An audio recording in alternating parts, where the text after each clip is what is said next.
and let's get on to discussing social cognition and empathy. So as for basically our agenda, we're going to be discussing social cognition first. Then we're going to move on to empathy. And then basically the way we talk about empathy is going to be informed by the way we discuss social cognition. Then after that, we're going to brainstorm activities to try at home. And then finally, we're going to conclude with a Q&A session. Okay, so let's start off with an example. This is the sticky situation. Let's say your child gets a good grade on his or her test and is super happy. Your child's friend, however, got a bad score and is super sad. Because your child is so excited about the good score, your child keeps talking about it and is jumping up and down. The friend starts crying and runs out of the room. What's the problem? What do you do? What do you say to your kiddo in that moment? If any of the parents would like to raise their hand or just unmute, that would be great. Or if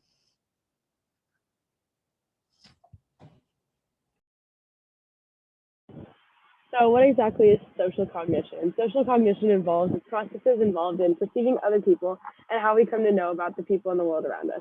So it's really important in forming a perception about everything around us and then having that go directly into the brain, which then forms that, that influences the different mental processes that are involved in perceiving, remembering, thinking about, and attending to other people in our social world.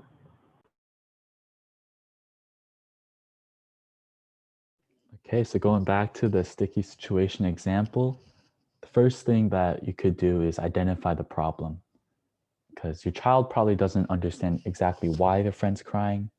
So you need to ask them, get them to walk through it, get them to think about what emotions the friend is feeling and what caused it. After that, you can help them practice social cognition by challenging him or her to think about how the friend feels based off what caused it. By prompting her to think about being in the friend's shoes, your child can recognize why their friend felt that way. They can relate to them. And by doing that, they can understand why, how they can solve the problem. The last step after you practice social cognition is that you can help recognize solutions and room for growth.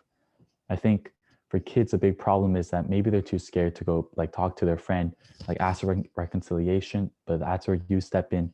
It can really let them know that this is always a learning moment. There's always going to be a better next time, like Jessica said, and then that this can be just used to learn, and then next time they can use the social cognition they learned to deal with the situation in a better way.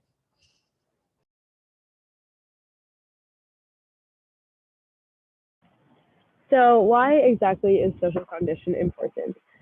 Pretty much, it supports a self system that allows individuals to exercise control over their thoughts, actions, and their feelings.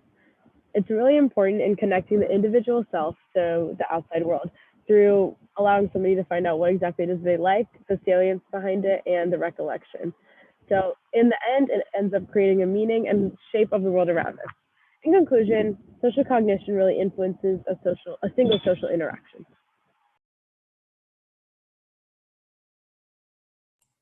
So here we have empathy. So empathy we use to categorize distinct processes. Fortunately, empathy is something that we can teach, model, and learn. So first we have emotional empathy, and this can be taught by giving words and labeling emotions. This can start as early as 1 year old. Next, we have cognitive empathy, which is being able to put yourself in another individual's perspective. And we can teach this by prompting, by labeling, and explicitly asking, how do you think he or she feels when this happens? The last one is compassion empathy, and this is what we should be working towards. It is a form of empathy that involves an additional step where an individual attempts to solve a problem or be there for the individual. So the development of empathy depends in part on a child's experience, how people communicate with them, what kind of social relationships they have. And while it is something that is somewhat innate, this means that we can cultivate spaces that bring out effective empathy. So what about empathy in infants? Through nurturing interactions, infants fall deeply in love with the people who care for them, and these strongly felt connections can give them the emotional capacity for later feelings of empathy. And much of the groundwork is laid during early attachments formed in infancy. So at around 6 months old, babies can start using social referencing. Social referencing is being sensitive to parents' reaction in new situations and it helps the babies understand the world around them. So, for example, a baby could look at their father when he greets a new guest into the house, and based on the father's reaction, the baby will know how to respond. And here we have mimicking emotions. Let's say Jacob loves to put a blanket over his head and pull it off and look for cheers of approval. And by doing that, he is learning to read facial and gestural cues and becoming more aware of other people and how they are feeling, which is an essential precursor to empathy. So toddlers also observe and imitate the adults who care for them. By soothing an infant, you'll help them learn to comfort themselves and eventually be able to comfort others. Empathy needs to be repeatedly modeled and encouraged in toddlers before it becomes part of their behavior. All right, awesome. So now that we have, I guess, a bit of a more granular idea of what empathy is, we're going to be now discussing several tips that we've compiled from literature about how to teach empathy. And our first tip is that we should basically provide kids with ways to constructively cope with negative emotions. Research really points to this idea that children who are able to regulate their own emotions tend to be more empathetic. So we can actually start by trying to cultivate a positive emotional space through our role as emotional coaches. Essentially, to give context to what emotional coaching is, it's this process in which we first acknowledge and validate negative emotions instead of dismissing them, even though it might be very tempting to dismiss them. Then we label feelings, we discuss the causes and effects of these emotions, and finally, we find productive ways to handle emotions. So just to give context to what this actually means, an example is maybe you see that a child is crying.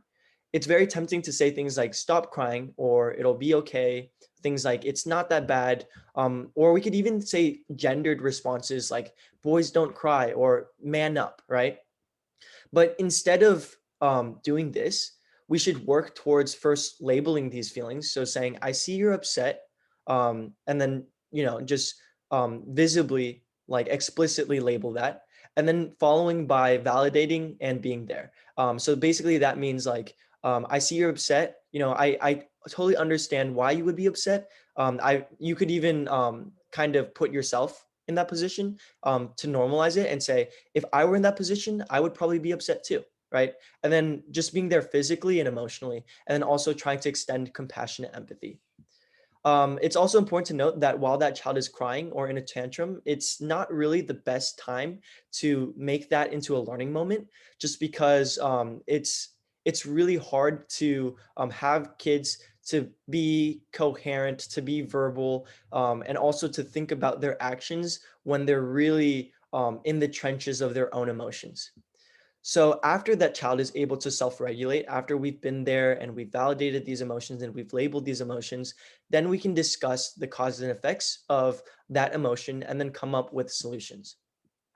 The second tip is basically to think about how feelings of shame can affect empathetic responses. So to highlight this point, I wanted to leave you all with a scenario, and I'll read it aloud right now. Anna is crying. You see that her knees are scraped and bleeding. You also see that Monica is next to her, visibly distraught. You find out that Monica was responsible for Anna's scraped knees because they were playing too roughly. How do you think Monica's empathetic response would compare in this scenario to if she had not been responsible? So with this question, I'm going to open it up to all you all to discuss how you think Monica would be feeling right now.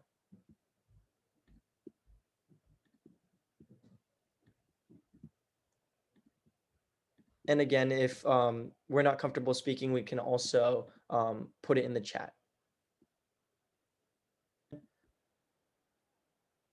So in response to that scenario, yeah, it's very difficult for children to have empathetic responses when they feel personally responsible. At this age, it's difficult for children to differentiate a lot of negative emotions like shame, guilt, and remorse. And they kind of just generally feel icky. So Monica's response would be different in this scenario in which she feels responsible. But the key actually is to try to get Monica to act similarly in how she would if she wasn't responsible or if she wasn't feeling responsible. We want to get to a place where your kid is able to place words and emotions and solve problems So that involves modeling, again, the process of labeling emotions, validating, and emotional coaching. With that, it's just really important to try to get that individual to think beyond their personal emotions and get the bigger perspective, and center that bigger perspective. So we're going to move on to tip 3. Tip 3 is to understand the importance of perspective taking and compassion. So what this basically means is we can openly talk about other individuals' perspectives in teaching moments. So I think Chris was alluding to this before. And what we mean by teaching moments is opportunities for individuals to learn, even if maybe they made a mistake. We can reframe that mistake into a teaching moment. And then we can also think about how to openly talk about others' perspectives in made up scenarios and fictional stories. We can then go on to these different opportunities and ask questions like, how do you think an individual felt when this happened? Or, and then we can attempt to coach compassion by guiding that child to think about how to take action to solve a problem and actually make someone feel better. All right. And then our last point is to help kids develop a morality that involves internal self-control as opposed to external rewards and punishment. Research actually shows that kids are less likely to help others if they learn to do so with rewards and are more likely to lie if they develop morality based on punishment. So basically, to cultivate an internal sense of morality, we want to encourage kids to do good acts and avoid bad acts because they want to do it. And we want to kind of model this and teach this by explaining to them the moral consequences and also priming them with questions like, doesn't that task feel good when you do that, right? So for example, a kid helps another person, instead of like giving them a reward, we kind of ask a leading question where we say, doesn't that act of helping that other kid make you feel good? And then that hopefully manifests in a way that makes that feeling of feeling good a reality. So now we're going to talk about some activities you can use to apply all these things that we're talking about today. So first one, while watching TV, I know a lot of parents sometimes feel guilt about, especially in COVID when we can't really go out to the park or whatever, an amusement park that often anymore. You might feel a little bit of guilt about having your kid watch TV a lot. And this may alleviate that to some degree because our first activity has to do with you, and while you're watching a TV or program with your kiddo, just pausing once in a while or maybe during a commercial, ask if you have commercials anymore, just ask them to identify an expression that a character might be showing and the emotion that might be tied to. So if you're watching something and one of the characters is upset about a particular activity or a particular situation, actually actively have them identify why they're upset and what made them upset, and then maybe ask them, oh, what should they do in this situation? What do you do if you're with them in this situation? Because that starts to get them going with thinking about responding in an empathetic way in these typical situations. And it's kind of a more fun thing. It doesn't feel like a chore or homework or anything. It's just watching TV and thinking about what you're watching. One of the other things that we would suggest, if you have a kid that loves to do playtime and maybe acts out, plays house or plays with dolls or anything like that, and you are often a character in that, I would say to actually have your kid act out a responsible emotional response. So if you have a character that's in this little play that they're doing, maybe you have your characters upset about something, or your character dropped their ice cream, and you have your kid respond to that and actually work them through the process of talking to someone about being upset and helping them feel better and not making them feel worse or being ignorant to their feelings. That's also another way that you can integrate these empathetic lessons a little bit more casually into your day-to-day. Another thing, if you have, I think this works better with very little kids, is to practice making different emotional and facial expressions and have them state the emotion that directly responds to, because that's just a kind of verbal association that helps them when they're feeling upset as well. It will help them to identify what they're feeling. If they have a sibling or whatnot that got upset in a situation when they were playing and the sibling is so distraught that they can't really explain what they're feeling, then they can explain for them and they can explain the situation a little bit better. So now we have an activity, a live activity for you guys who are watching here. And this is for parents and kids. Anyone can play along. We just want you guys to try and find an object in your house that makes you personally happy, and then also an object that makes someone else in your household happy. And this is something that we're going to be doing right now, but you can also do this with your kids, and all of you can do it together, just on the day-to-day as a fun little thing.